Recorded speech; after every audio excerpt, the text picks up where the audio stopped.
কথা শোনার পরে বললেন, হে নবী, আমি এক বিন্দু পরিমাণ অবিশ্বাস করি না, সন্দেহ করি না, অবশ্যই আপনার মেরাজ সঠিক হয়েছে, হক হয়েছে।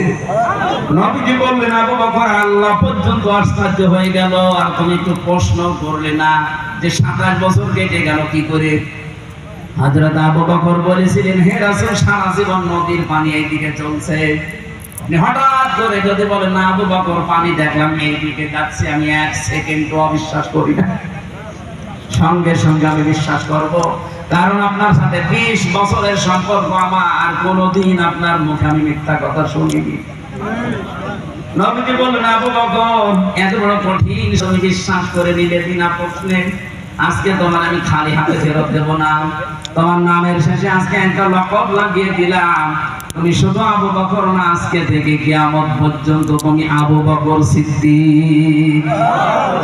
সত্যকে সত্য জানার পর যারা বিনা চিন্তায় বিনা প্রশ্নে পেছনের দিকে টান ছিল সব বাদ দিয়ে যারা মেনে নিতে পারে, এই মানুষগুলোই কিয়ামতের দিন এই সিদ্দিকদের কাতারে থাকবে। আপনি নিজের কাছে এবার প্রশ্ন করে বলেন, আপনি সিদ্দিকের কাতারে থাকতে পারবেন কিনা? সত্যকে সত্য জানার পর আমরা মানতে পারি না, খালি পেছনের টান সব ভুলে যান। এখনই যদি আপনার চোখ বন্ধ হয়ে যায়, পেছনের যত টান থাক, কোনো টানে কাজ হবে? বলেন। আমার নিজের নাম আমির হামজা, আমার বাবার নাম রিয়াজউদ্দিন, তার বাবার নাম হচ্ছে জাহান আলী, তার বাবার নাম ইমান আলী, এর বাবার নাম বাহাদুর, এর বাবার নাম সাবের, এরপর আমার মনে নেই, আমি আর জানি আমার মনে হয় তাও তো 5-6 পুরুষ আমি বললাম, এমনও বেমার 2-3টার পর বলতে পারবেন। আমি একদম আমি লিখে নিয়ে গেছিলাম।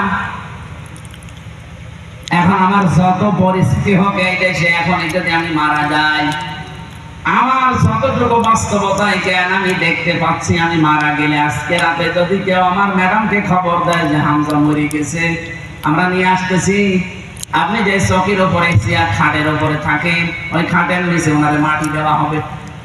আমার ম্যাডাম মারে যতই ভালোবাসুক, বলেন তো খাটের নিচে মাটি দিতে দেবে না? এখানে খবর দিয়ে আমি মরবো, প্রতিদিন সিন আসবে।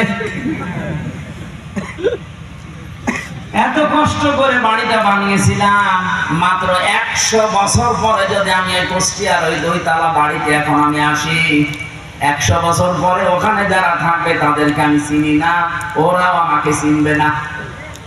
100 বছর পরে আসলে ওরা আমাকে বাড়িতে ঢুকতেও দেবে না, যত